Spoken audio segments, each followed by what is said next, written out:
Monsieur Mayor.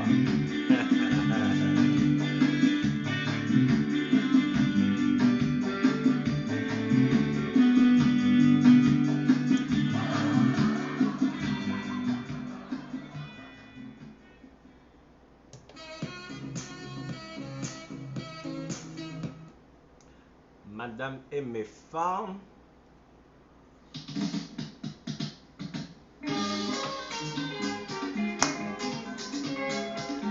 Bonsoir, on va démarrer à 19h. Merci de vous rassembler pour l'apéro de ce samedi 10, 10, 20, 20. Tu es mon ami d'enfance, je t'aimais beaucoup comme si t'aimais. On avait vécu ensemble, ça fait plusieurs années. Maintenant tu ne me veux plus. Et tu sors avec d'autres garçons, je ne peux jamais oublier notre temps passé. Et puis tu dis mon Amélie, je n'aimais que toi. Mon Amélie, tu étais mon ami d'enfance. Je t'aimais beaucoup comme tu m'aimais. Monsieur le Mignon. On avait vécu ensemble, ça fait plusieurs années. Maintenant tu ne me veux plus. Et tu sors avec d'autres garçons, moi je ne peux jamais oublier notre temps passé. Et pitié de mon Amélie, je n'aime que toi.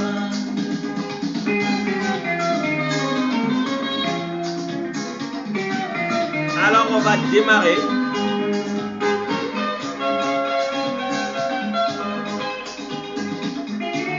Ceci est une belle chanson qu'on écoute. Merci d'être là. On va démarrer à 19h. Monsieur le Mignon, toujours au rendez-vous. Comme vous le savez, ça commence à 19h précise. Let's go.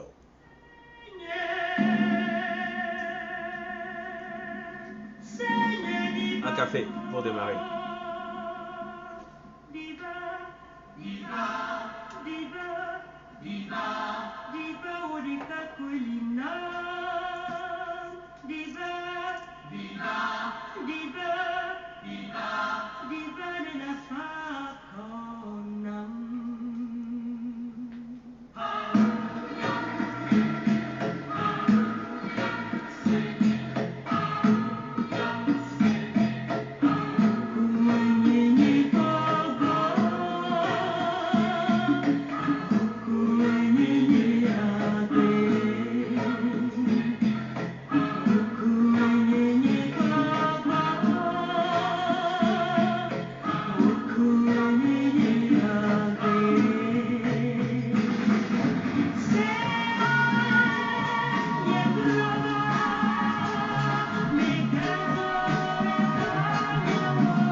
prépare le café.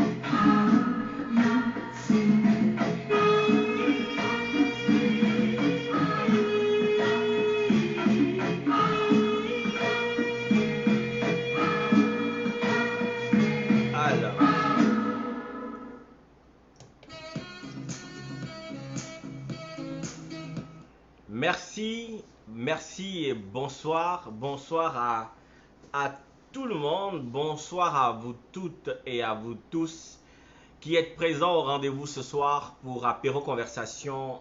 Depuis des problèmes techniques que j'ai eu avec la page, j'ai pris l'habitude d'aller chercher aussi des gens qui vont regarder à partir de mon compte personnel Love Joyce à ma vie. Donc, il y a certaines personnes qui suivent à partir de mon compte, d'autres qui suivent à partir de la page. L'idée effectivement serait normalement de rester sur la page pour promouvoir la page parce que c'est seulement sur la page que je vais toujours ramener les vidéos pour que ça soit accessible à tout le monde. Mais partagez la vidéo parce que de toutes les façons, il est important que ce que nous partageons, ce dont nous parlons, que le maximum de gens écoutent. Alors, aujourd'hui, je vais commencer par une petite dédicace. Mettez les cœurs, mettez les likes pour Géraldine Lechêne. C'est vrai quand vous entendez Lechêne, on se dit tout de suite que c'est une Française, mais je pense qu'elle est plus togolaise que française. C'est une grande sœur de cœur.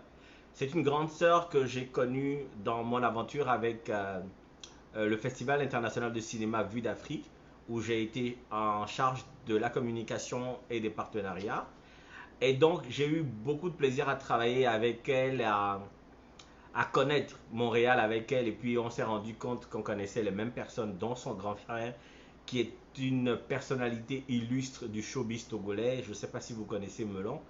Et cette grande sœur a toujours été là, à m'encourager, à demander aux gens de partager. Elle a toujours été présente. Et puis, samedi dernier, quand je vidais ma dernière goutte de whisky, elle m'a dit, écoute petit frère, je vais assurer le prochain whisky. J'aimerais que vous remerciez sincèrement pour moi Madame Géraldine Lechêne qui est présente, qui partage pour cette belle bouteille de whisky. Et bon, je ne sais pas si je vais attendre de la garder jusqu'à mon anniversaire qui arrive bientôt, mais je pense que c'est une belle bouteille. Je la bois et je la bois avec plaisir. C'est avec ça que nous allons faire l'apéro d'aujourd'hui. Donc, l'apéro d'aujourd'hui est sponsorisé par Géraldine. Merci beaucoup, Tata G.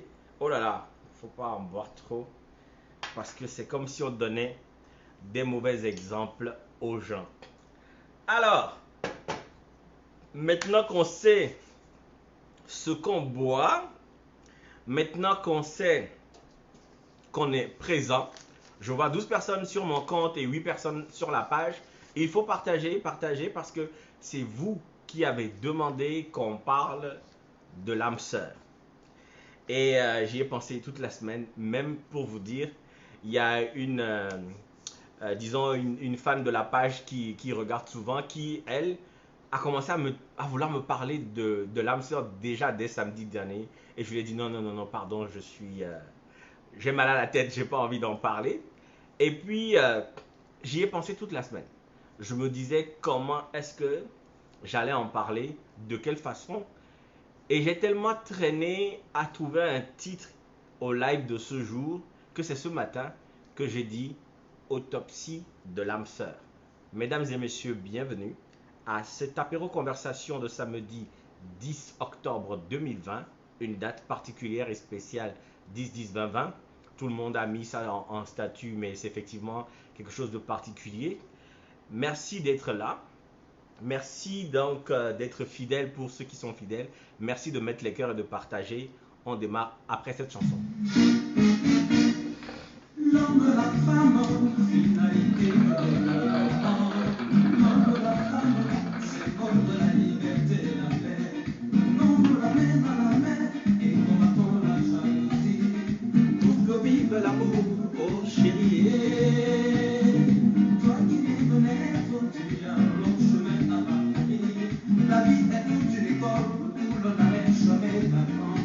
écouter les paroles. Hein. Tous les malhonnêtes, les ennemis de la société, pour vivre l'amour au chéri. Chéri de toute mon âme, mon amour, ma source de vie. Plus de mal que de tort, j'accepterai ce prix toute ma vie. Soyons unis dans ce monde, on peut laisser pas de Yeah. C'est parti là. L'homme, la femme, Finalité du développement. l'homme, la femme, symbole de la liberté, la paix. Hervé Picot, tu as soif? Il faut rester à la maison. Avec le coronavirus, on ne reçoit personne.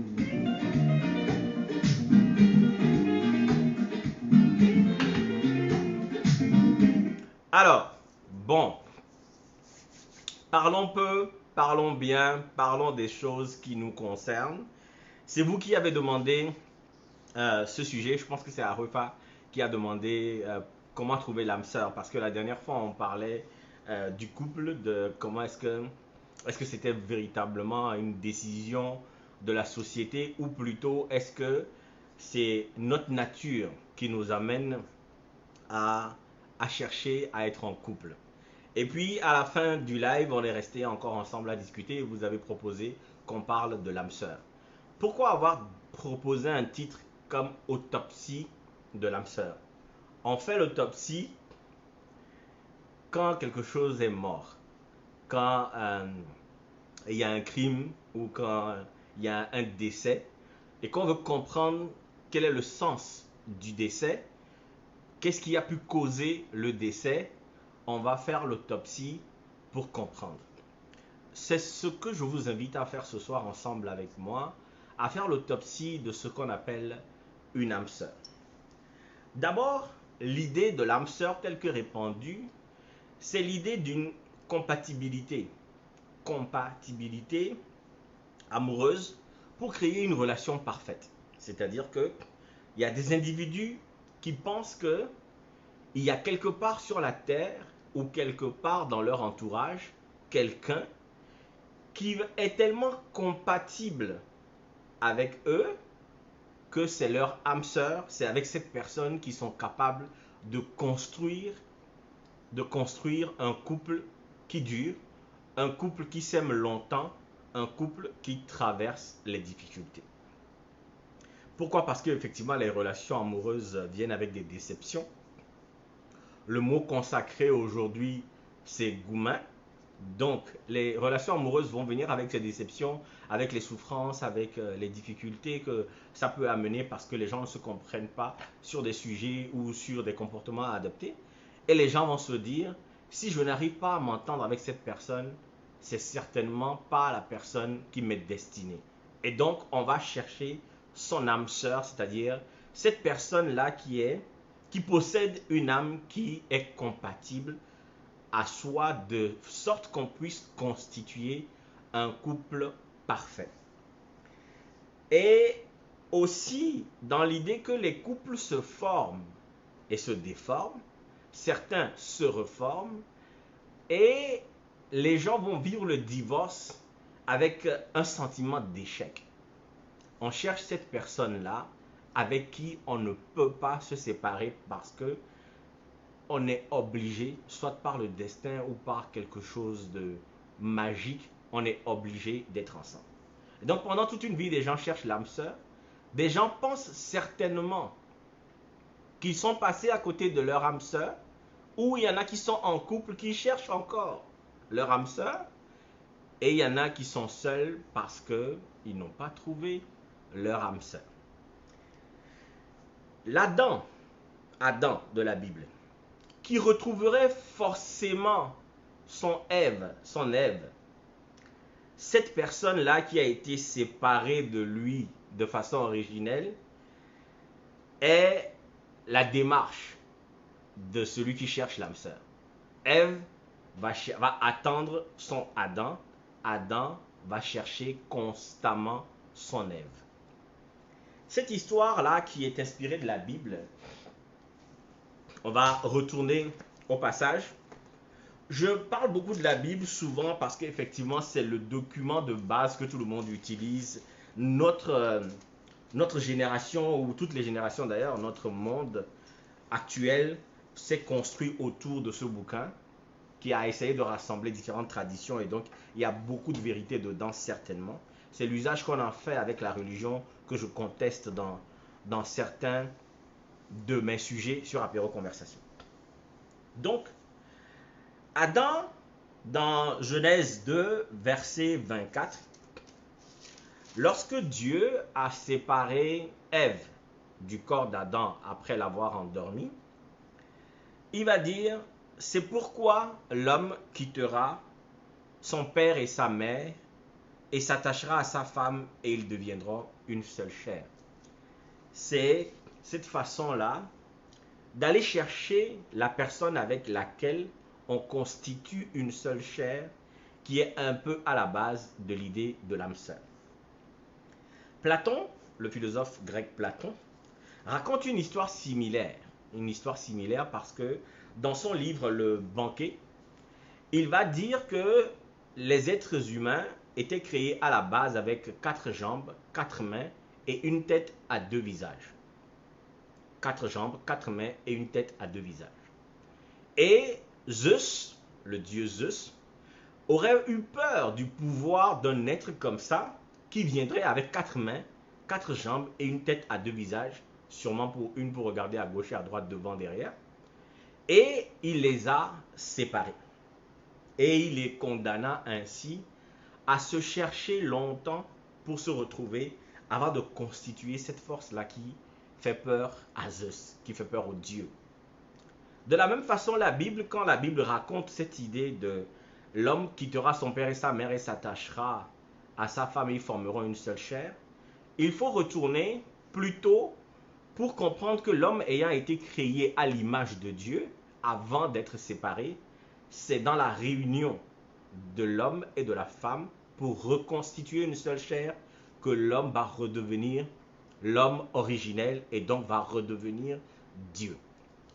Je vous ai expliqué plusieurs fois ici qu'en vérité, ce n'est pas dans le mariage, ce n'est pas dans les fiançailles ou dans le fait de vivre ensemble, parce que à l'époque même où ces textes étaient écrits, ces traditions ont commencé à, disons, à obliger les peuples à les suivre, il n'y avait pas le mariage qui est venu bien après, pour d'autres raisons, et que le mariage était un acte juridique, mais c'est dans la fusion du corps de l'homme et du corps de la femme pour reconstituer cette seule chair-là, donc dans la sexualité, que l'homme redevient Dieu. Ce n'est pas parce qu'on a la même bague, qu'elle a été fabriquée dans le même morceau d'or ou dans je ne sais pas quoi, que nous constituons un seul corps. Il faut que l'homme pénètre la femme et que les deux, imbriqués ainsi ensemble, forment un seul corps pour reconstituer cet être dont parle Platon justement, qui a 4 jambes, 4 bras, et comme les têtes sont collées dans le bisou-bisou,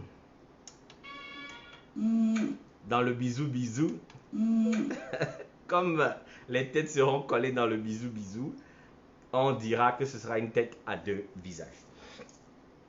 Donc, en Chine, mes chers amis, le yin et le yang a construit les traditions de cette interpénétrabilité entre le corps de l'homme et le corps de la femme, la fusion entre ces deux âmes, parce que les Chinois disent dans leur tradition que les dieux ont un fil rouge qui unit l'homme à la femme, peu importe les distances géographiques, les distances de classe sociale, et que tant que ce fil existe, ils ne peuvent désobéir à leur destinée qui va obligatoirement les relier.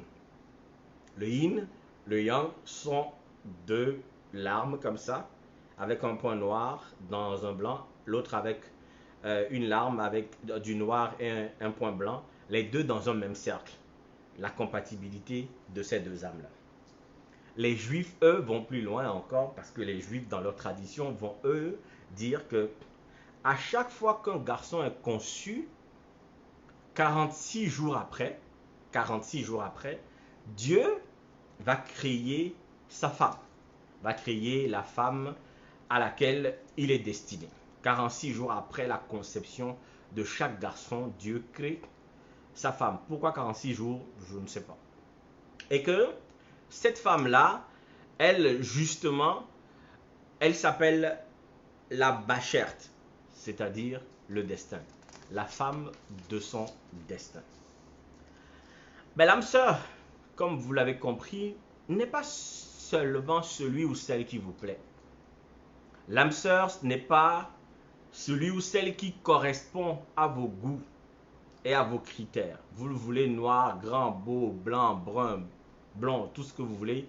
Vous voulez avec une certaine forme, je ne sais pas quoi, mince, en forme, en chair, en bim, tout ce que vous voulez. C'est pas de ça qu'on parle. Ce n'est pas celui ou celle avec qui vous aimez être, tout simplement, ou que vous aimeriez être. Ce n'est pas celui ou celle que vous aimez. D'ailleurs même, on se pose la question de savoir qu'est-ce que l'amour aujourd'hui. Ce n'est pas celle ou celui que vous n'arrivez pas à quitter. Le concept de l'âme sœur va rassembler en fait plusieurs définitions, plusieurs autres idées, sinon 3 idées principales dont on va parler plus tard, c'est-à-dire la flamme jumelle, l'âme jumelle et en vérité l'âme sœur. Mais avant ça, on va poser la question après ce court extrait musical de pourquoi est-ce qu'on cherche l'âme sœur. Est-ce que vous êtes là? Mettez les likes et les cœurs parce que je ne vois rien. Mettez les partages, on est ensemble. Fatima Tae, je suis touché, mais je pardonne. Fatima Tae, oh ma belle, oh ma belle.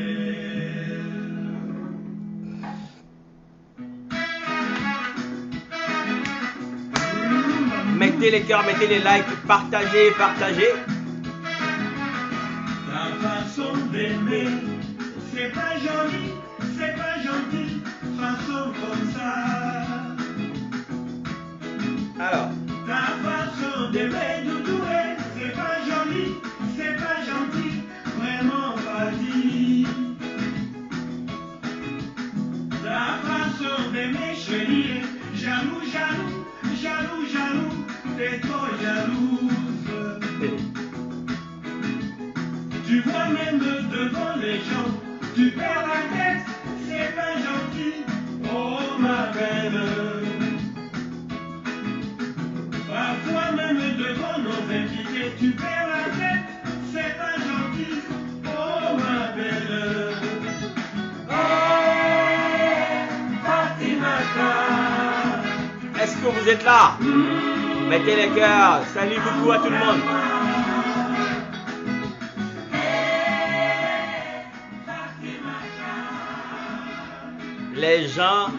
Les gens qui cherchent leur Fatimata, amour à moi, pourquoi est-ce qu'on cherche l'âme sœur? Parce que les sociétés qui ont été créées et qui ont établi le couple comme étant la cellule principale de la société ont fait du couple une finalité ultime. Si tu n'es pas en couple, tu n'as pas d'existence. La femme doit être dans un foyer, l'homme doit être marié. La cellule du couple est la plus petite cellule devant exister dans la société.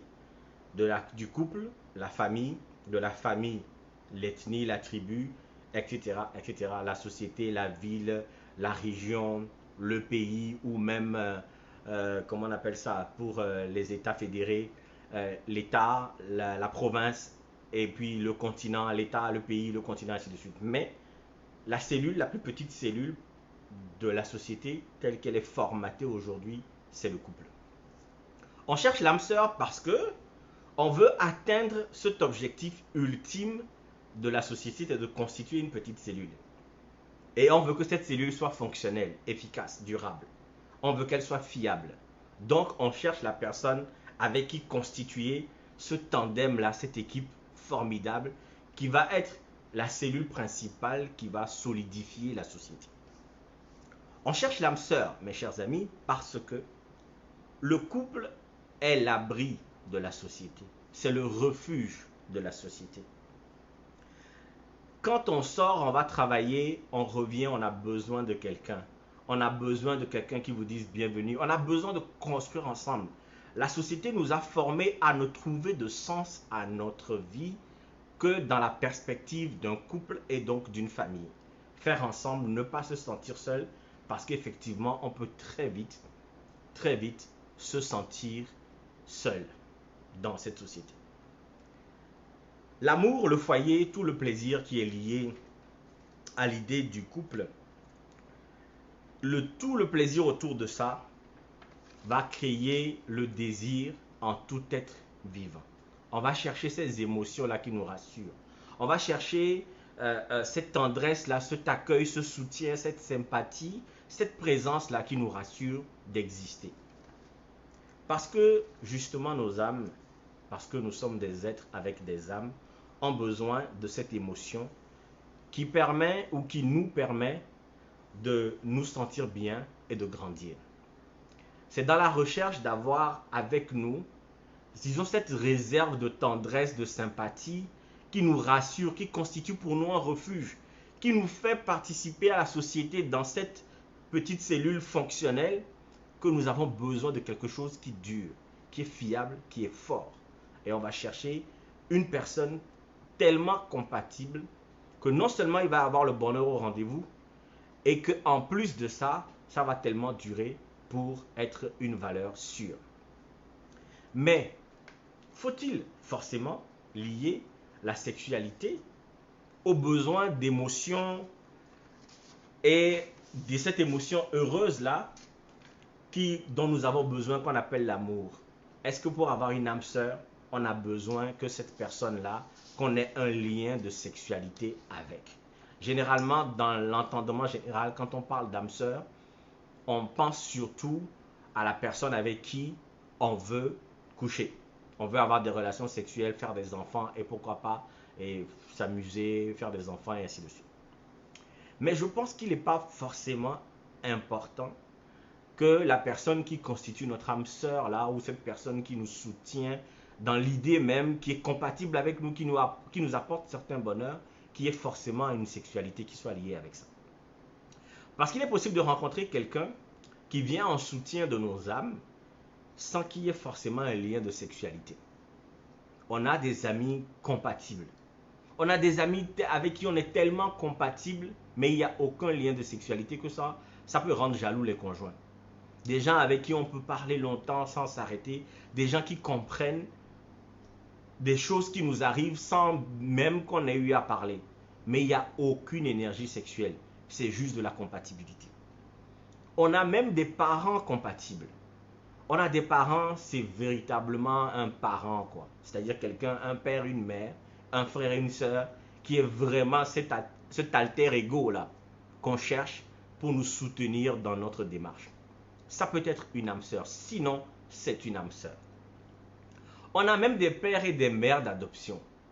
Des gens qui ne sont pas liés à nous de façon filiale ou par le sang, par les liens du sang de la famille ou qui n'a épousé personne dans notre famille, où on n'est pas en relation, mais des gens qui, peut-être parce que plus âgés, vont nous accepter comme leur fils, vont nous accepter comme leur fille et vont constituer pour nous un père d'adoption, une mère d'adoption, parce que quand cette personne-là te voit, c'est le sentiment que la personne ressent vis-à-vis de toi. Et c'est tellement profond que ça dépasse même la place véritable de nos propres parents. On a même des associés, des gens qu'on rencontre sur le terrain du business, avec qui on devient véritablement une équipe. C'est-à-dire qu'ils pensent une phrase, je pense la suite, on est capable de dire, ah tiens, je fais ça, tu fais ça, et puis on devient tellement compatible qu'on avance dans la vie, dans la société, sans forcément qu'il y ait une question de sexualité.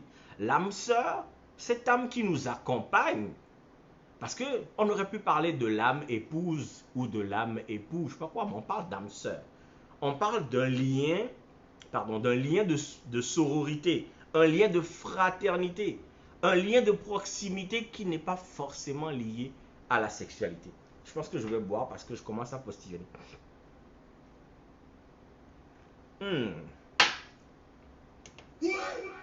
Alors, Quand on rencontre cette personne-là, avec qui on n'a pas d'énergie sexuelle qui nous lie, mais que la compatibilité est certaine, et qu'on commet ensuite l'erreur de faire de la sexualité avec cette personne-là, alors qu'à la base, il n'y avait pas ça, ou dans une forme de détresse, on commence à dire, toi tu me comprends tellement, toi tu es si tellement, machin, c'est toi vraiment que j'aurais dû épouser, et puis paf, on commet l'erreur de la sexualité, ça brise tout, ça change tout. Mais oui, bien sûr, on peut mêler la sexualité à ce lien d'âme qu'on appelle âme sœur, et je vais même vous expliquer ça plus loin quand on va parler en mina de Sémesron. Je disais que l'âme sœur, le concept d'âme sœur, ramasse un peu, disons globalement, trois idées. L'âme jumelle, la flamme jumelle, pardon, et l'âme sœur. Et ces idées-là, nous devons les distinguer. On va en parler. L'âme, c'est quoi d'abord l'âme? Parce qu'on parle beaucoup là, mais on parle de l'âme. Je l'ai dit dans plusieurs autres lives ici. Nous sommes constitués de trois parties. Du corps que vous voyez. Nous sommes constitués de l'intellect, donc de l'esprit, qui me permet de jouer avec les mots, de choisir les mots qui correspondent, de faire des calculs, de voir les couleurs, de faire des rapports intellectuels. Et puis il y a cette partie énergétique à l'intérieur de chacun de nous qu'on appelle âme. C'est dans cette partie-là que logent nos émotions. C'est notre parcelle divine, c'est notre part divine. C'est avec cette partie-là que nous ressemblons à Dieu. C'est cette partie-là qui nous permet d'être Dieu en nous connectant justement avec cette, si on prend la logique de la Genèse, en nous connectant donc avec cette autre personne-là, cette autre femme, notre Ève ou notre Adam. C'est notre âme qui nous permet de nous connecter via la sexualité et de devenir Dieu. Maintenant, une sœur, c'est un proche, c'est de la famille. Mais pourquoi on parle d'âme sœur? Parce que ta sœur, vous avez la même racine. Vous avez la même source. Ta sœur, vous êtes enfant de la même mère ou du même père et généralement des deux. Donc vous avez la même racine. L'âme sœur, ce n'est pas l'âme qui vient après moi dans la lignée de la famille. L'âme sœur, c'est l'âme avec laquelle je partage la même source, la même racine. On va en parler quand on va arriver à Sémesron. Déjà la dernière fois, je vous expliquais que Sémesron, c'est mon époux de la même racine, mon époux de ma racine, de ma loi. On va en parler plus loin. Vous voyez maintenant que Sémesron et le concept d'âme sœur vont dire que les âmes sont liées à la même racine, à la même source. Donc c'est quoi une flamme jumelle? Une flamme jumelle, c'est effectivement une âme de la même source, comme une espèce de lien à la racine, mais la flamme jumelle, nous n'avons pas les mêmes vibrations. La flamme jumelle, on peut ne pas s'entendre avec. Mais la flamme jumelle, va être cette personne-là qui est des fois l'inverse de ce que nous sommes. Qui part sur une autre trajectoire. On considère que c'est comme si les deux âmes ont la même racine, mais sont séparés. Et que ces deux-là ne vont pas forcément s'entendre, mais il peut arriver de façon exceptionnelle que les deux s'entendent, et là, vous atteignez un autre niveau. L'âme jumelle, c'est un compagnon de vie. C'est une âme qui vous correspond, avec laquelle la connexion est automatique, fluide, limpide. Peu importe le lien, peu importe les âges, peu importe les époques. Vous rencontrez quelqu'un et vous avez l'impression de connaître cette personne-là. Comme quelque chose qui vous liait depuis longtemps. Vous rencontrez quelqu'un et puis vous avez les mêmes goûts, les mêmes façons de faire. Vous avez l'impression d'avoir toujours été en relation avec cette personne-là. On appelle ça une âme jumelle. Et là, on parlera peut-être, si vous voulez, à la fin, parce que ça, je n'avais pas prévu, mais j'ai quelques idées là-dessus, de ce concept des jumeaux, où on se demande si les jumeaux partagent la même âme ou sont deux âmes séparées. Mais on n'est pas là. Maintenant, qu'est-ce que c'est que l'âme sœur? L'âme sœur, c'est l'âme qui est liée à la vôtre par le karma. C'est une âme que vous avez déjà rencontrée, que vous avez peut-être rencontrée dans une vie passée, dans une relation passée, dans une vie antérieure, avec laquelle vous vous connectez sans forcément être sur la même longueur d'onde. Leur rôle est de vous apprendre quelque chose. C'est une expérience à vivre obligatoirement pour corriger quelque chose dans votre trajectoire. Vous pouvez même encore vous séparer et vous retrouver après. Même dans une autre vie, vous pouvez vous retrouver. C'est cette âme-là qui remet en question qui vous êtes à chaque fois, qui vous permet d'avancer. C'est une relation karmique. Il faut absolument que la chose à corriger, l'expérience à vivre soit faite, la qualité que vous devez acquérir soit acquise pour que votre avancement se fasse. Est-ce qu'il y a des gens qui ont l'impression, ou peut-être qui ont déjà eu l'impression, que leurs ex se ressemblent? Répondez. Est-ce que vous avez l'impression de toujours tomber sur le même genre de fille ou sur le même genre de personne? Vous allez à gauche, vous allez à droite, vous croisez ces mêmes types de personnalités. Ça, c'est votre âme sœur. C'est cette personne-là qui doit venir chercher quelque chose chez vous et corriger cela. Cette personne-là, cette âme sœur-là, vous la rencontrez parce que c'est le karma. Maintenant, on va faire une pause avant de parler de ces maisons-là, parce que cette affaire de ces maisons-là, oh là là, qu'est-ce que ça m'a fait découvrir des choses. Qu'est-ce que ça m'a fait découvrir des choses. Ah, mais cette chanson, j'aime bien. Encore une chanson de quelqu'un qui a Goumin.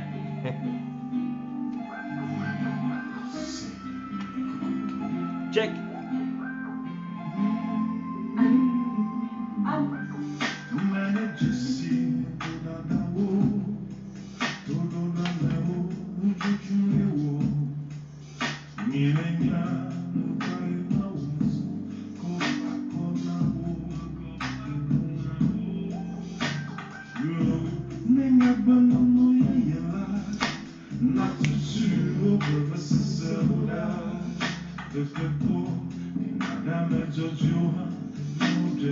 Je vois la question, qu'est-ce que le karma? C'est important d'expliquer le karma pour comprendre qu'est-ce que c'est qu'une âme sœur. C'est pour ça que j'ai arrêté la musique. Effectivement, le karma, c'est un concept hindou que tout le monde a accepté dans toutes les traditions, parce que le karma, c'est une forme d'accumulation d'énergie, de comportement, d'actions passées qui ont généré quelque chose sur notre vie, sur notre âme. Hein? Arrêtez de faire les commentaires qui me font rire. Donc le karma, c'est l'idée que chaque âme va accumuler pendant ses existences successives, c'est ça le mot que je cherchais, avec ses actions, ses comportements, des énergies, soit négatives ou positives, ou soit les deux ensemble, qu'on appelle le karma. Quand on parle de l'âme sœur comme une relation de karma, c'est que vous ne corrigez pas un truc au niveau de votre âme, et vous allez toujours rencontrer cette âme-là qui va venir vous pousser à changer cela, à changer la destinée de votre fonctionnement. Donc voilà. Bon, je pense qu'on a arrêté la musique un peu trop, effectivement, mais on va parler directement de ces maisons parce qu'il est déjà 19h37. On va faire 1 heure maximum. Et si les gens veulent intervenir, vous pourrez intervenir après. Sémesron. S'il y en a qui sont pas, qui ne parlent pas Mina sur ce live aujourd'hui, Sémesron, c'est le nom qu'on donne à l'âme sœur, mais c'est un concept qui va encore plus loin. On va le découvrir tout à l'heure. Sémesron, c'est la façon en Mina, en Évé en général, de dire l'âme sœur. Mais dans la conception de l'évé, quand on dit Sémesron, c'est l'amour, le conjoint, le chéri, le mari, l'épouse, la femme, depuis la racine et selon la loi. Parce que il y a 2 mots qui forment ce vocable-là. C'est qui veut dire racine, origine, et puis loi, parce qu'elle est incontournable, et puis sron, qui veut dire époux, conjoint.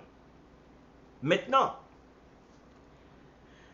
si c'est veut à la fois dire source et racine et loi, c'est parce que la loi de la racine est incontournable. L'évé ne va pas choisir des vocables qui s'écrivent de la même façon, qui se prononcent de la même façon, mais désignent des termes, désignent des idées différentes, sans qu'il y ait un lien véritable. C'est la racine. Quand Bella Bello chante, je joue souvent cette chanson. Seigneur Trova, Seigneur Diva, tout ça, c'est ma racine, c'est mon âme. Sron, sron qui veut dire époux, veut dire aussi apprendre. Asserons-nous. Même dans l'idée de sron dédé, c'est un processus continu, infini d'apprentissage. Le linguiste Évé, quand il veut désigner ce que c'est que le mariage, il dit c'est un apprentissage continuel. Sron dédé, ce n'est rien que de l'apprentissage. Donc sron va venir avec l'idée d'époux, mais effectivement l'idée d'apprentissage. Et ce qui est encore mieux, parce que c'est la similitude que ça crée avec le français, parce que pour pouvoir être dans sron dédé, il faut aimer l'on qui est quoi? Le tissage. Tissage, apprentissage. Vous voyez? Et tout ça est continu et ne finit pas. L'on, même dans la façon de le prononcer, on sait que c'est quelque chose qu'il faut faire tous les jours et longtemps et simultanément et tout le temps jusqu'au bout. Sron dédé, c'est rien que de l'apprentissage, mais ce sera de l'apprentissage tous les jours. Apprentissage, tissage, et encore l'idée de long qui vient avec accepter. Accepter d'apprendre continuellement. Accepter d'aimer continuellement. Accepter et accepter long et accepter chaque fois. On va rassembler donc toutes ces idées-là, qui sont des idées fortes, on va les rassembler dans le mot sémesron. Donc, la loi nous oblige à apprendre continuellement. La loi nous oblige à aimer continuellement sans arrêt. Cette personne-là qui vient de notre racine, qui vient de notre profondeur, avec qui nous partageons la même source, nous devons l'accepter et avancer avec continuellement. Sémesron. Si un individu est notre sémesron, apprentissage continu qui nous vient depuis la source, c'est ce que ça veut dire. Ce n'est pas quelqu'un qui va arriver et qui va correspondre tellement bien à notre vie que ça va être pépère tout le temps. Ce n'est pas le genre de personne que vous voyez, vous pensez que cette personne est tellement formidable que ça tombe dans votre vie et puis tout coule de source. Non, non, non, non, non, non, non. Sémesron, apprentissage continu qui nous vient depuis la source et qui est une loi dans notre vie. Qui est une loi dans notre vie. Vous n'avez pas le choix, mes chers amis. C'est le tissage continu, donc l'acceptation permanente depuis l'origine. Long, éternel, long, continu, dont on ne peut même pas se défiler. Le sémestron est cette personne qui se connecte à vous et vous complète émotionnellement, sentimentalement, mentalement, intellectuellement, physiquement. Vous commencez une idée, elle a la suite. Vos âmes décident d'être ensemble, quelles que soient vos restrictions. Vous forcez, mais ça va nulle part. Ensemble, vous êtes un, dans une unicité duelle, peut-être même triple.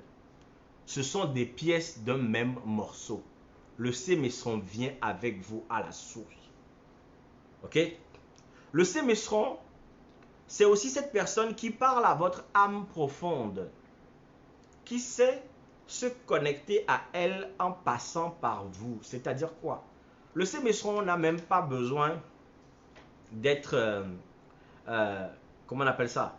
D'être quelqu'un qui vient avec votre racine, genre quelqu'un qui vous est obligatoirement désigné comme une pointure exacte dans laquelle vous mettez votre pied.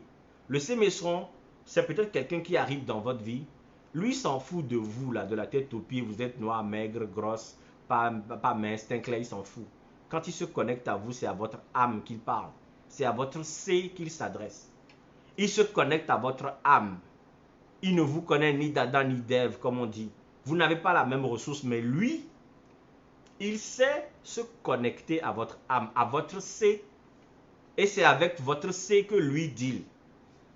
Que vous avez les gros seins, les grosses fesses, il s'en fout. Quand il est avec vous, quand il vous parle, il faut un bisou sur le front là. Lui se connecte directement à votre racine, à votre source profonde. Et puis lui, il est connecté. Vous n'êtes pas d'accord pour différentes raisons. Oui, il est marié, il ne me correspond pas, que lui, il est ça, j'aime pas les hommes gros, j'aime pas les hommes grands, il n'a pas gros kiki, il n'a pas l'argent, c'est une fille qui est je sais pas quoi, qui est pas intelligente, elle est je sais servante, je sais pas où, il ne correspond pas, c'est pas la même religion, moi je suis musulman, elle est chrétienne, je suis ceci, je suis cela et tout ça. Mais cette personne est la seule qui sait toucher vos émotions et qui fait vibrer votre âme, qui à son tour fait frémir votre corps. Votre tête ne veut pas. Votre tête, vous réfléchissez, vous faites les calculs. Je dis quoi? Moi je travaille à la BEA depuis, je vais tomber amoureuse d'un Zémidjan. Quoi Seigneur, c'est quoi? C'est quelle épreuve encore? Mais le gars quand il est là, vous le voyez là, ça change tout. Votre raison crie. Mais au fond de vous, le discours est différent.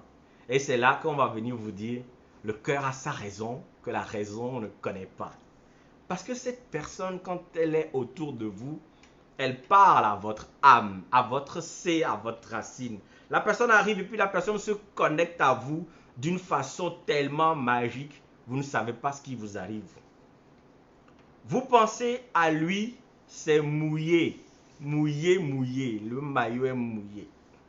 Vous pensez à elle, c'est tendu, très, très, très, très tendu. Cette personne, sans faire exprès, ou pas, parce qu'il y en a qui connaissent ce calcul-là, c'est parler le langage de votre âme, de votre divinité intérieure, de votre âme, de votre source, votre racine. Cette personne, sans faire exprès ou pas, quand il est à côté de vous, il s'est connecté à votre âme. Vous faites les calculs, ça ne tombe pas, mais c'est lui. Vous pensez à lui, il n'est pas là, mais vous tremblez. Vous êtes ailleurs, c'est à lui que vous pensez. En plus, comme je le disais, il y a certains qui le font naturellement et il y a certains qui savent le faire. Et vous savez, c'est qui le champion de ça? Je ne veux pas dire l'oncle de je ne sais pas qui, hein, qui a ses femmes partout dans le gouvernement là. Je parle de Salomon. C'est pas pour rien que dans la Bible on dit qu'il avait 700 femmes et 300 concubines. Salomon est l'un des premiers à maîtriser l'art de parler aux âmes des femmes. Il avait cette énergie-là jusqu'à les gens quitter l'Éthiopie, ont fait les bagages jusqu'à ils sont allés goûter. Mais, Salomon a dit des choses. Hein. Dans le Cantique des Cantiques, il a livré les secrets. Mais on passe à côté de ce texte-là, on ne veut pas savoir c'est quoi. Mais parce qu'il parle beaucoup avec des mots très couverts. Mais je vais juste vous citer une phrase qui revient souvent dans le Cantique des Cantiques pour vous dire que le gars avait la maîtrise de comment parler aux femmes et parler à leurs âmes. À chaque fois dans le Cantique des Cantiques, il y a cette phrase qui vient, que sa main gauche soit sous ma tête et que sa droite m'embrasse. Que sa main gauche soit sous ma tête et que sa droite m'embrasse. Je ne vais pas donner des détails parce qu'il y a trop d'enfants qui sont ici. Bref, le sémesron, c'est aussi le conjoint que votre âme, que la divinité en vous ou la divinité avec vous a décidé pour vous. Le mot sé, qui veut dire l'origine, la source, mais également la loi, va vous obliger à choisir quelqu'un. À choisir quelqu'un. Va désigner quelqu'un pour vous. Vous n'avez pas le choix. Parce qu'en vérité, quand on parle de l'âme, quand on parle du sé, cette parcelle divine en nous que nous ne maîtrisons pas vraiment, mais qui sait faire des choses magiques. Et la dernière fois, je vous parlais de la magie, c'est-à-dire l'âme agit, du verbe agir. Des fois, cette âme, cette partie de nous décide des choses que nous-mêmes on ne contrôle pas. Nous ne sommes que des véhicules passagers pour des forces invisibles et supérieures. Nous ne sommes que des véhicules passagers pour des forces invisibles et supérieures. La Bible raconte l'histoire d'un prophète, un prophète de Dieu, de Jéhovah, à qui Jéhovah se lève un matin et lui dit « Hey, mon gars, comment tu vas? Bon, va, prends la prostituée là, prends la prostituée et ses enfants de prostitution. Et puis, épouse-la. » Osée, le prophète Osée, allez lire le livre d'Osée. Osée 1, à partir du verset 2, Dieu lui dit au prophète d'aller prendre la prostituée. C'est la femme sur qui les gens passent pour s'amuser. La femme qui offre ses services contre de l'argent. La femme qui secoue les gens pour les soulager. Dieu dit à son prophète, va là-bas, prends la femme là, prends même ses enfants et ramène-la à la maison, épouse-la. Vous allez faire des enfants que moi j'ai décidé. Et la femme s'appelle Gomer. Je ne sais pas si c'est parce que la femme allait trop en boîte quand elle a appelé Gomé ou Gomer. Ça m'a fait rire quand j'ai vu encore le nom aujourd'hui. Mais le prophète n'a pas eu le choix. Dieu lui a dit, c'est ça que je dis que tu vas faire. C'est comme ça que votre âme va décider pour vous, contre votre gré, la personne avec qui vous allez être. C'est ça qu'on appelle le sémesron, parce que c'est votre sé qui a décidé. Vous n'avez pas eu le choix. Certaines personnes n'ont pas le choix de leur conjoint. Les rencontres déjà ne se font pas par hasard. Si on ouvrait les yeux, on se rendrait compte, effectivement, qu'on ne croise pas les gens par hasard. Et de là, chaque pas, chaque acte que nous poserons aura une orientation, une signification bien précise.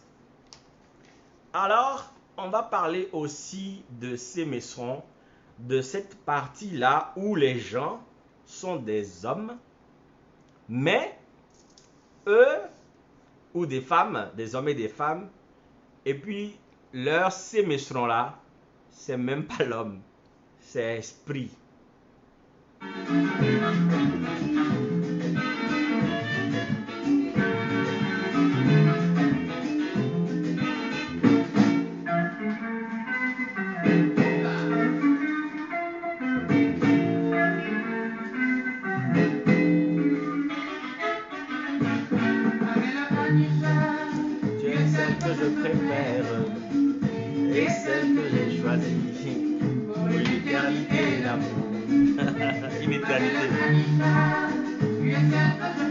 Mettez les cœurs, mettez les likes. Partagez, partagez s'il vous plaît.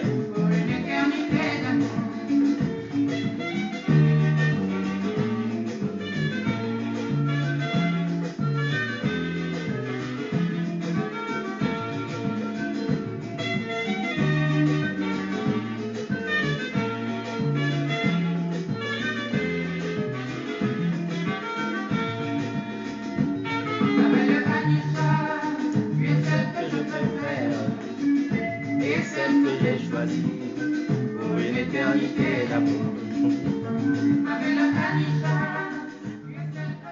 J'aime bien la chanson là que je viens de jouer qui dit: ma belle Amisha, tu es celle que je préfère, que j'ai choisie pour une éternité d'amour.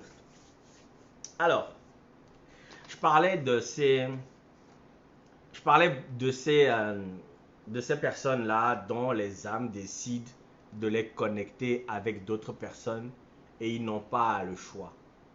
Les entités spirituelles qui gouvernent les vies de certains et de certaines peuvent décider de qui ils doivent épouser à leur place. Et s'ils font le malin, si vous faites le malin, les conséquences sont là, tout de suite et même plus tard. C'est-à-dire que vous êtes là, vous là, c'est le fils du ministre là que vous voulez. C'est la fille là qui a grosse fesse là comme Carmen, là, je sais pas qui là. C'est elle que vous voulez. C'est le gars là qui réussit, qui est champion, qui est riche là, qui vous drague là. Non. Votre âme dit non. Parce que de toutes les façons, les âmes sont éternelles.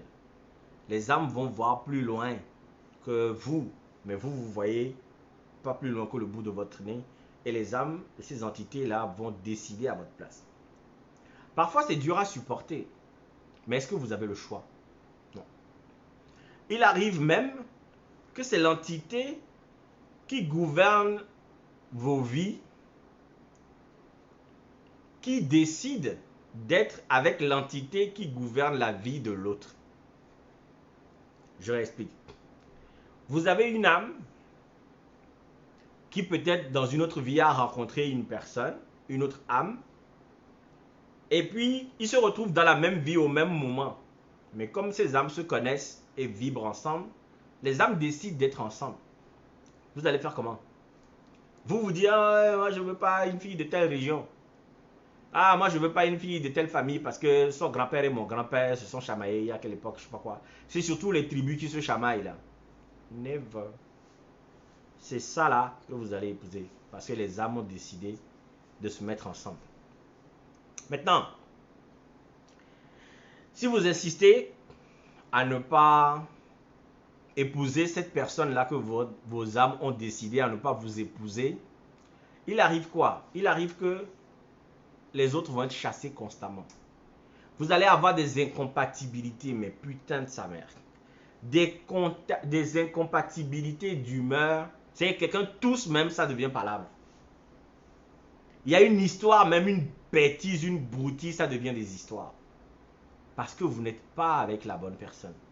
Et même si vous n'aimez pas l'autre parce qu'il ne correspond pas à vos critères et que vous ne sentez pas, vous ne ressentez pas, votre âme dit que moi j'habite ton corps là. C'est pas toi qui décides. Et généralement, effectivement, les gens qui consultent, qui invitent leur âme à venir parler, parce que quand vous allez en pays élevé ou chez les prêtresses qui consultent, qu'est-ce que les prêtresses vont vous dire? Que quand vous allez consulter, on vous dit, ah, et c'est obé raison. Ton âme, l'esprit qui te gouverne te dit bienvenue. Et maintenant, ton âme va parler à la dame qui va te transférer les choses. Bref, mais on parlait des forces spirituelles qui se manifestent dans les vies de couple. Excuse-moi, c'est l'homme. C'est l'alcool, pas de gros mots, tu as raison. Alors, les forces spirituelles qui se manifestent dans les vies de couple, des hommes et des femmes peuvent-ils ou peuvent-elles être l'épouse ou l'époux d'entités divines supérieures? Oui. Je dis oui. Un grand oui. Pourquoi? Et ce n'est pas une affaire de Satan, parce que des gens peuvent venir au monde et sont accompagnés par des forces plus grandes que leur propre âme là. C'est des patrons, des patronnes. Mais on considère que ça là, c'est de l'ordre de Satan. Pourtant, la Sainte Bible raconte l'histoire d'une jeune fille qui était l'épouse de Jéhovah, l'épouse d'un esprit qui a fait même enfant avec. Donc si la Bible raconte que Marie a pu faire enfant avec esprit là, pourquoi ma soeur à Lévi ou Dédévi, je sais pas quoi, qui est à la Bonoua à Ného là-bas, qui dit qu'elle parle avec les esprits de la mer là, ne peut pas faire enfant avec l'esprit de la mer, ou ne peut pas être la femme d'esprit de la mer. Expliquez-moi. Expliquez-moi. Expliquez-moi pourquoi est-ce que la Bible et d'autres traditions, parce qu'on parle de Mitra, on parle de Krishna, on parle de Attis, de Dionysos et du tout premier Horus, qui sont nés d'une vierge parce que l'esprit est descendu sur leur maman et ils ont fait enfant. Donc, si c'est bon pour Marie là, c'est bon pour ma soeur aussi qui a mamie. Je dis Aného parce que c'est proche de la mer et que c'est là-bas on dit que toutes les filles là ont, à cause des esprits des eaux. Voilà. Sinon, il y a plein de filles qui sont habitées avec plein d'esprits, qui connectent avec plein d'esprits. Mais ce que je veux dire par là, c'est que si Marie a pu rencontrer un ange qui lui dit « Ah, la divinité Jéhovah m'envoie te dire que l'esprit va descendre sur toi, ton mari ne va pas te toucher, mais tu vas faire enfant. » Et que Marie dit « Je suis la servante du Seigneur, qu'il me soit fait selon sa volonté. » Nous sommes dans le mois d'octobre. C'est le mois de Marie. Si Marie a pu faire ça, et qu'elle est devenue cette femme-là, bon, on a parlé de Marie déjà, mais bref, s'il y a pu avoir cette histoire dans la Bible, c'est que c'est possible. Ces idées, vieilles depuis la nuit des temps, ne sont pas des fantasmes. Chez nous, on parle de Mami Wata, oui, mais si l'Église range ça du côté de Satan, ils n'ont qu'à enlever ça de la Bible aussi parce que c'est exactement la même histoire.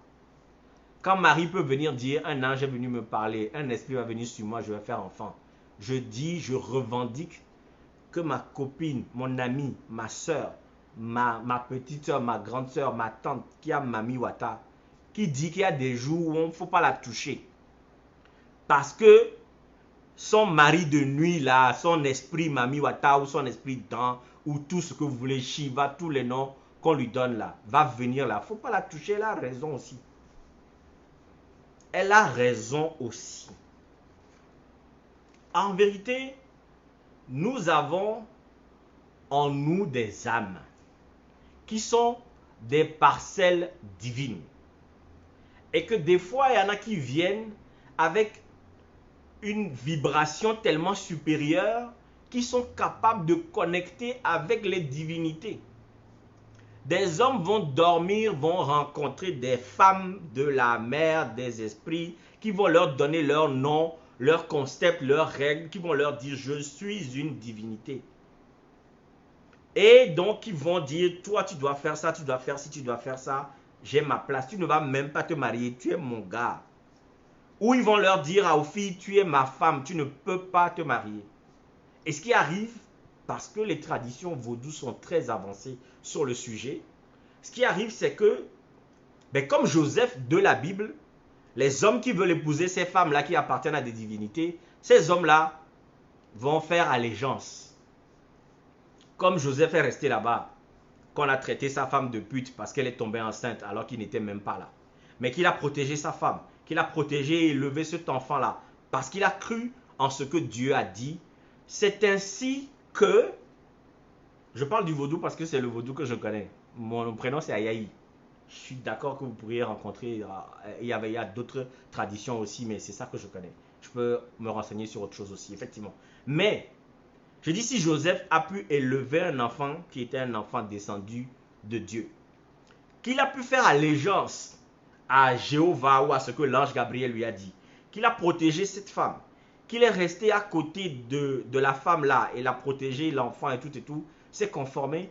C'est ainsi que des garçons, des hommes vont rencontrer des filles Mami Wata et vont aller acheter des fruits, vont aller faire les offrandes pour dire, écoute, je sais que tu es la femme de tel esprit, tel je sais pas quoi, moi je veux juste rester à côté et machin, je respecte ton machin, tout, je respecte aussi la divinité, je ne veux pas parler. C'est pareil. C'est pareil. Parce que si c'est bon pour la Bible, je ne vois pas pourquoi est-ce que pour moi, ça va être un esprit démoniaque.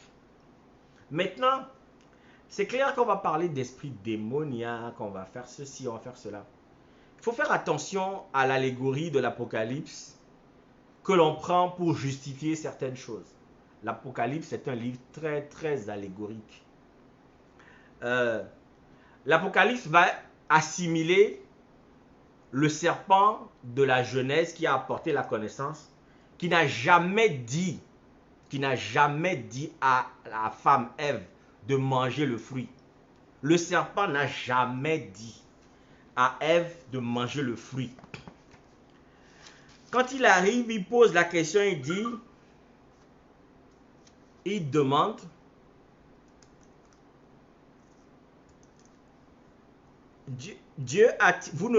le serpent il dit à la femme, Dieu a-t-il réellement dit, vous ne mangerez pas de tous les arbres du jardin?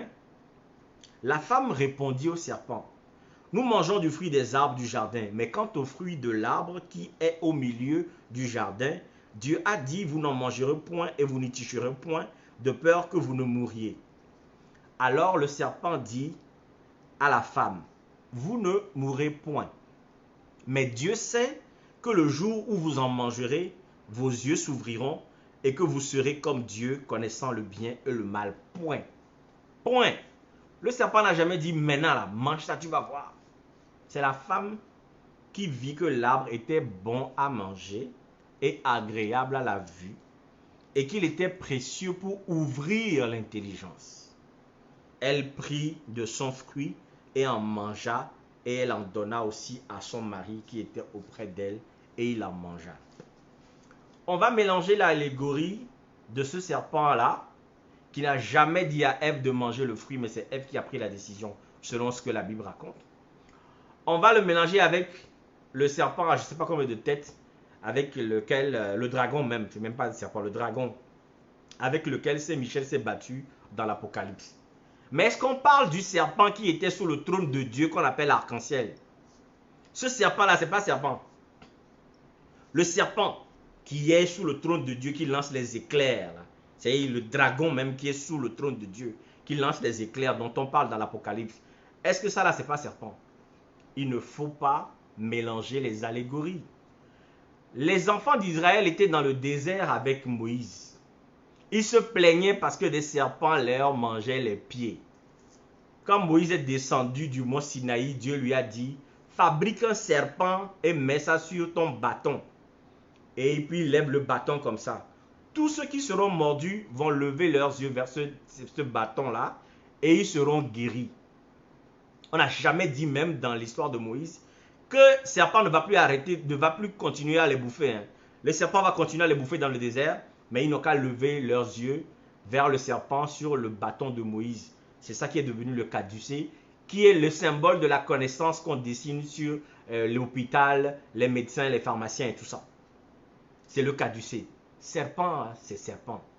Il ne faut pas mélanger les choses pour rien. Pour revenir à ce que je disais, c'est que je dis sémesseron. Ça peut être l'âme sœur, vous avez la même racine, la compatibilité, mais c'est un apprentissage continu. C'est pas la fête du 13 janvier où tout le monde rigole. Là. Vous allez avoir des histoires, vous allez vous quereller, mais vous allez apprendre continuellement parce que vous êtes compatibles. Sémesseron va être la personne que votre C, votre racine, votre loi, votre divinité intérieure, votre âme va choisir pour vous. Sémesseron peut aussi être l'âme, votre âme, pardon, qui décide d'être la femme, l'épouse d'une divinité plus supérieure encore. Tout ça pour dire quoi? Pour dire que En fait, qu'est-ce que nous cherchons? On cherche un concept qui n'existe pas, qui est mort. C'est pour ça que je parle d'autopsie. Ce que nous avons fait aujourd'hui jusque-là, c'est de faire l'autopsie de cette idée, je ne dirais pas farfelue parce que ça a son sens, mais de cette idée mensongère qu'il existe quelqu'un quelque part qui est tellement compatible avec nous que dès qu'on va le voir, paf, paf, paf, ça va aller. Ça va être bien, on va pouvoir s'amuser, ça va être cool, ça va être ci, ça va être ça. Faut arrêter. Vous cherchez l'âme sœur, mais vous la voulez d'une certaine façon. Vous voulez qu'elle soit comme ceci, comme cela. Il faut qu'il soit diplômé de finance. Il faut qu'il aime les jeux vidéo, les mangas. Il faut que l'âme sœur soit, je ne sais pas quoi, à grande détail, avec tablette de chocolat. Il faut qu'il soit fils de riches togolais, musulmans, chrétiens. Il ne faut pas qu'il soit ceci et cela. Vous mettez vos fantasmes dans votre conception d'âme sœur. Les femmes veulent grand, beau, riche, musclé, équipé, endurant, intelligent, je ne sais pas quoi, brillant. Les hommes veulent des corps de rêve, veulent la flexibilité quand il va voir dehors qu'elles ne disent rien, veulent la fidélité que jamais elles donnent à quelqu'un. Vous cherchez vos âmes sœurs dans les bars, dans les boîtes de nuit, les sites de rencontres. Vous êtes tout le temps sur Tinder, ils font la publicité. Viens rencontrer ton âme sœur. Viens rencontrer ton âme sœur, abonne-toi, paye $50 chaque mois. Et tu vas pouvoir rencontrer ton âme sœur. Il suffit de faire quoi? Tu sweeps à droite quand ça te plaît, ou tu sweeps à gauche quand ça ne te plaît pas. Au final, tu vas voir, tu vas pouvoir l'épouser parce qu'elle est toute faite pour toi et t'attend sur ces réseaux. Vous cherchez des âmes sœurs dans les associations, dans les inbox des filles sur Facebook. Vous allez liker les photos des filles sur Instagram en espérant que ça soit votre âme sœur. Vous voyez les critères, ce que les gens mettent, sapiosexuel, je ne sais pas quoi, lady boss ou je ne sais pas quoi, team, etc. Il y a tellement de hashtags que les gens mettent pour se donner une certaine existence. Vous voyez ça, vous dites, ah ben tiens, je vais bien m'entendre avec cette personne. C'est cette âme sœur là que vous cherchez. Vous voulez le conjoint parfait. Vous voulez la conjointe parfaite. Qui vous donne du plaisir dans tout. Qui soit tellement compatible. Mais encore mieux, qui fasse envie aux autres. Vous voulez l'âme sœur qui fasse envie aux autres. Quand les gens vont voir, on va dire, ben dis donc, la femme de celui-là, de toute façon, elle est... Le mari de la Gaule là, ouais, il est fidèle, hein, il est riche, il a bon boulot, il travaille dans une banque là, il a une Mercedes, il sort pas de la maison, il n'a pas d'ex-copine, il a rien, zéro. Il y a plein de gens qui ont choisi des critères comme ça, qui sont chez eux, qui souffrent. Parce qu'il n'y a pas de compatibilité, c'est les critères. Et vous appelez ça âme sœur, ces choses-là que vous cherchez. Des conjoints tout fait, tout fabriqué, que vous pouvez choisir seulement en cliquant sur certains. Si vous cochez des cases là, et puis ça correspond, et puis vous téléchargez votre âme sœur, c'est ça que vous cherchez. Mais moi j'ai une question. Pourquoi vous ne voulez pas, d'abord être vous-même une bonne âme? Parce que si nous travaillons tous à être une bonne âme, nous serions compatibles à d'autres personnes. Si nous apprenions à porter même nos actions de tous les jours au niveau élevé de l'âme, nous pourrions créer cette compatibilité de type âme-sœur nous-mêmes avec n'importe qui. Comment apprendre à parler avec l'âme de l'autre? Mais si nous apprenions tout simplement à respecter l'âme dans l'autre. C'est même pas une question de respecter sa femme, son petit ami, sa petite amie ou je sais pas quoi. Je dis juste respecter l'âme dans l'autre. Vous rencontrez quelqu'un et vous dites, cette personne-là, elle vient avec une âme. Si elle me correspond et qu'on s'entend bien sur de petites choses et qu'on décide de construire quelque chose ensemble, je vais respecter la parcelle de Dieu en cette personne. Je ne m'approche de cette personne qu'en respectant le fait que c'est un corps qui est un habitacle pour une divinité. Je ne parle à cette personne qu'en me disant que si je parle à cette personne-là et que je vais briser ses émotions ou whatever, je brise son âme d'une manière ou d'une autre et donc je fais une faute contre sa divinité intérieure. Si nous apprenions à respecter tout au moins l'âme dans l'autre et honorer l'âme en chacun de nous, nous saurions tout simplement comment faire pour vivre en harmonie et nous arrêterions de chercher des chimères, de chercher une âme sœur qui peut peut-être exister, que nous pourrons rencontrer, que nous avons croisée mais qu'on n'a pas gardée, qui attend d'être rencontrée, mais tout simplement pendant ce temps. Quand les trajectoires de vie vont nous mettre avec des gens avec lesquels nous allons partager certaines choses intéressantes, avec lesquels nous allons éprouver des sentiments, est-ce qu'on peut juste considérer que dans le corps de l'autre que je touche, qui me donne du plaisir, il y a une âme? Dans le corps de l'autre qui me donne du plaisir, il y a une âme. Et que nous puissions travailler au niveau de l'âme. C'est lorsque nous aurions compris que dans cette société-là, pour constituer cette cellule de vie que nous cherchons à tous constituer un couple, mais qui n'est même pas une obligation, mais que nous cherchons à faire ça, cherchons à le faire avec le bon outil, en étant nous-mêmes la bonne combinaison. Parce que c'est en étant nous-mêmes bien, en respectant l'âme à l'intérieur de nous-mêmes et en respectant l'âme à l'intérieur de l'autre, que ces deux âmes-là vont être compatibles. C'est tout pour moi ce soir.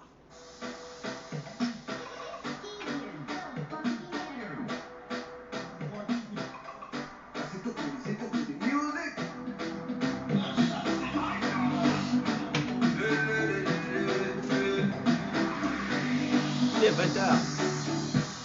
Quand je t'aime, Nous bon, Korobi bon, nous vont votant, oui, oui, tant. nous verguer au votant, Moi, j'ai eu des belles go. mais avec des défauts, Nous partageons même du rouleau et des domingos. les plus gros lolos. José, oh, toi, Yana, aïe, continue dans tout le temps. À Diagwe, ouais, ton bibi ou de l'air dans coup de temps. Hey, je bois pas boc, hein. Mais quoi, c'est pour la vie. Bon, on plaît sur le côté, mais pas que de. C'est pour ça qu'on a toi et moi, on ne peut pas l'amour. Blanc bébé, prends tout toi. C'est ça, je bois. Ne m'embête pas. Je veux que tu deviennes ma femme. Aujourd'hui, tu es là, madame. J'ai trop petit devenu ma femme. Mami, je m'entoure dans mes yeux, madame. J'ai trop bébé. Nous j'ai soif, mon bébé. Cagando no juventud, c'est tu à quoi mon loulou. Tout est guéri dans ma vie, j'ai pas vu de moi, maintenant c'est nous. Agarre ton palais, mon corps. Mais toi tu restes mon bébé, et là va nous, et nous dort. Mais tu ne les as pas écoutés, ne parle à la torre, elles sont fortes. Mais après ça c'est des problèmes, mais je m'y m'en égalisé, oui, toute mon oeil, tu me fais penser au doigt de maman. Merci beaucoup.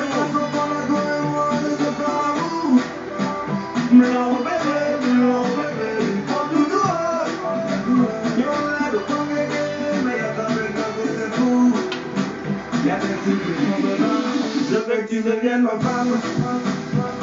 Aujourd'hui, j'ai l'air de madame. C'est trop petit de devenir ma femme. Mami,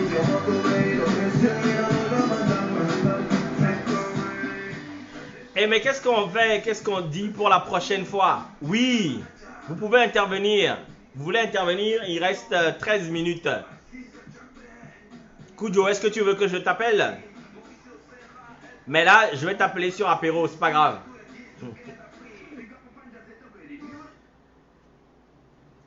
Est-ce que tu veux que je t'appelle sur la page apéro, Kujo?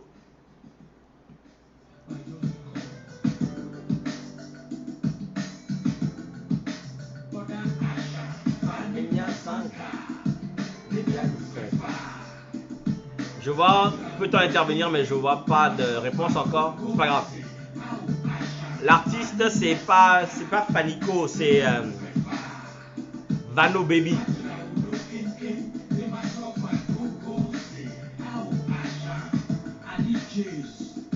Dédicace spéciale à Ali Jays. Oui. Est-ce que tu veux que je t'appelle ou tu veux juste poser la question?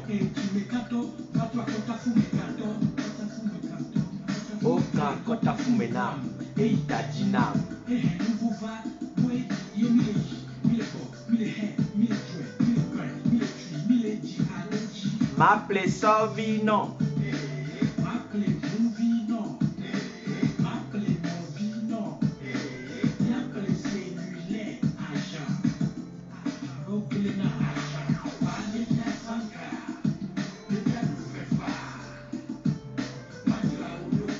Il y a quelqu'un sur la page Apéro Conversation qui veut poser une question. Donc, je vais répéter sa question pour vous. Quand il va poser la question, je vais la répéter pour ceux qui suivent sur la page Lovejoy à ma vie. Vas-y, bonsoir grand frère. Comment tu vas? Bonsoir. Ça va et toi? Ça va très bien. Alors? Bon, écoute, merci déjà pour le temps que tu as pris pour te pencher sur le sujet.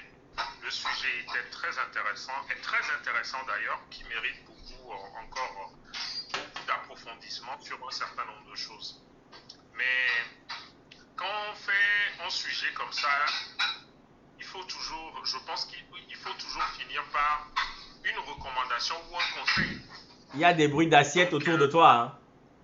Oui, je viens de finir mon souper, comme le disent les Pas de problème. Donc, Donc, la recommandation, ce serait quoi? En fait, je vais faire. Il y a une recommandation qui va nous venir de Monsieur Kujo le Mignon, qui suit et qui veut qu'on fasse une recommandation après un live pareil. Vas-y. Mais qu'est-ce qu'on fait dans ce monde où que le paraître prend toute sa place? On est tout le temps attiré par je veux faire ma vie, je veux avoir un bon boulot, je veux avoir une maison, je veux avoir ceci, cela.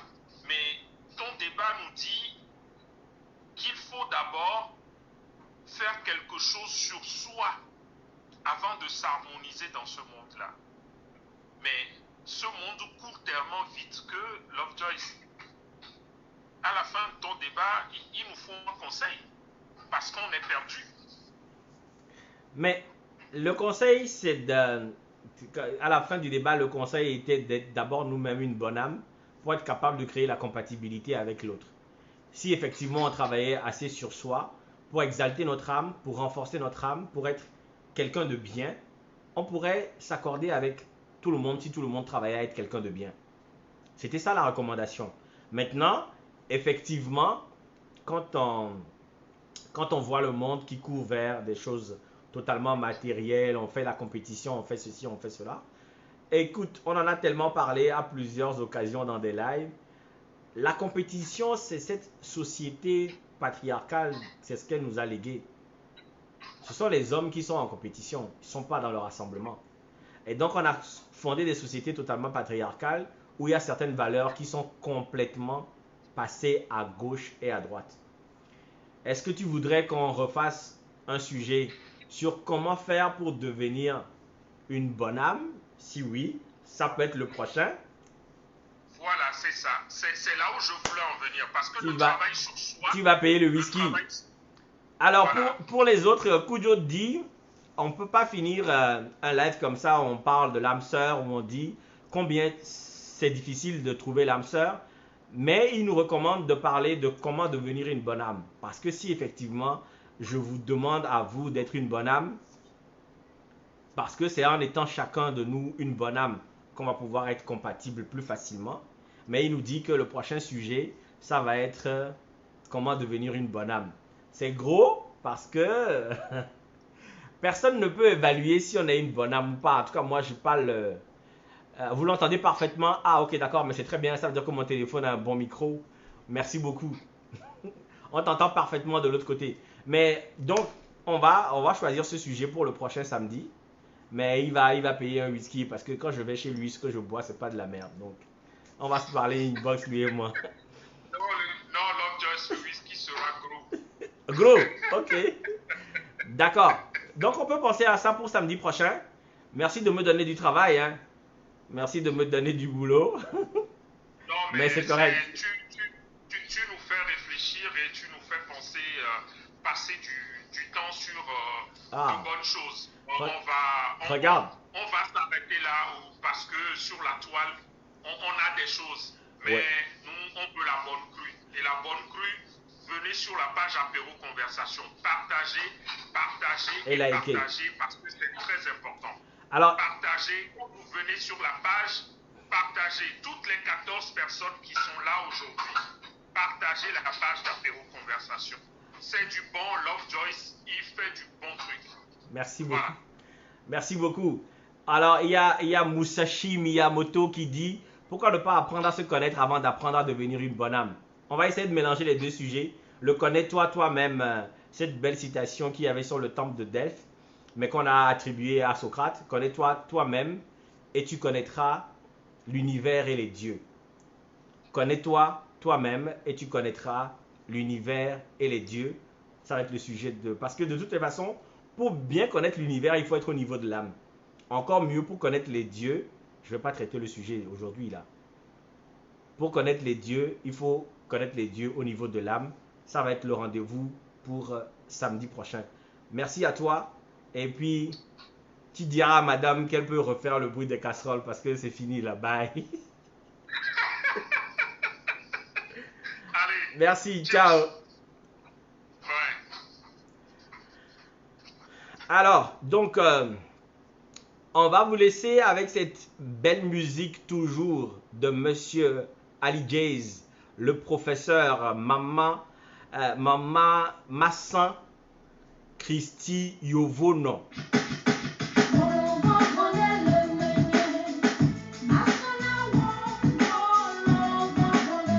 Je vous aime. Merci de partager et puis rendez-vous samedi prochain.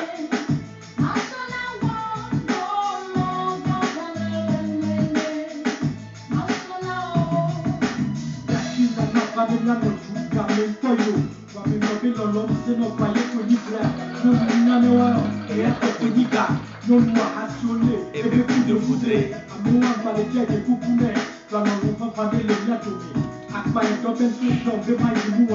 Merci.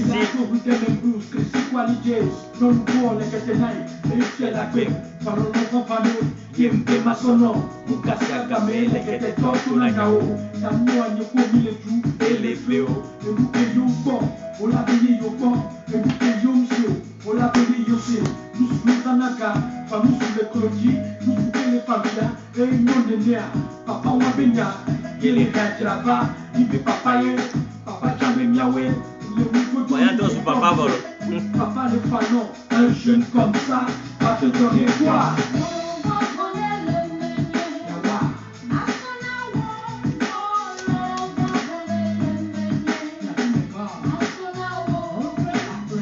Merci. Portez-vous bien. Et puis pour ceux qui sont au Canada, bonne action de grâce lundi. À samedi prochain.